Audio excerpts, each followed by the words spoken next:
God, I'm going to say this too, even though I shouldn't. But you have this crazy alliance between the feminists and the radical Islamists that I just do not get. It's like the feminists, it's like why they aren't protesting nonstop about Saudi Arabia is just completely beyond me. Like, I do not understand it in the least. And I wonder too, I just wonder bloody well, this is the Freud in me, is like, is there an attraction, you know, is there an attraction that's emerging among the female radicals for that totalitarian male dominance that they've chased out of the West? And I mean, that's a hell of a thing to think, but after all, I am psychoanalytically minded, and I do think things like that. Because, like, I just can see no rational reason for it. The only other rational reason is that, well, the West needs to fall, and so the enemy of my enemy is... My friend, exactly. Now, what is it? I got that wrong, but... The enemy of my enemy is my friend. Yes, exactly. And that's why Islamists tend to vote liberal as well. Yes, well, so that could be the case. But I'm not going to shake my suspicion about this unconscious balancing, because as the demand for egalitarianism and the eradication of masculinity accelerates, there's going to be a longing in the unconscious for the precise opposite of that, right? The more you scream for equality, the more your unconscious is going to admire dominance.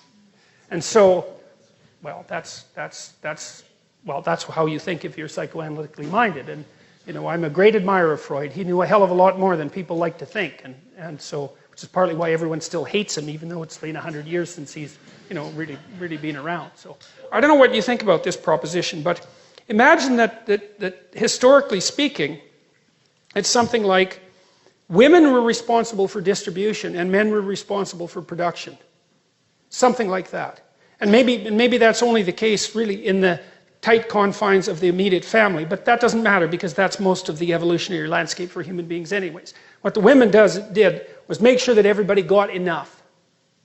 Okay, and that seems to me to be one of the things that's driving, at least in part, the SJW demand for equity and equality. It's like, let's make sure everybody has enough. It's like, well, look, fair enough, you know. I mean, you can't argue with that. But there's an antipathy between that and the reality of differential productivity, you know, because people really do differ in their productivity. I think that the SJW phenomena is different, and I think it is associated, at least in part, with the rise of women to political power.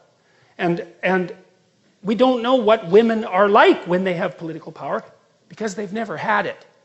I mean, there's been queens, obviously, and that sort of thing. There's been female authority figures, and females have wielded far more power historically than feminists generally like to admit. But this is a different thing, and we don't know what a truly female political philosophy would be like. But it might be, especially if it's not been well examined and it isn't very sophisticated conceptually, it could easily be, well, let's make sure things are distributed equally. Well, yeah, but sorry, that's just not going to fly. We will make America great again.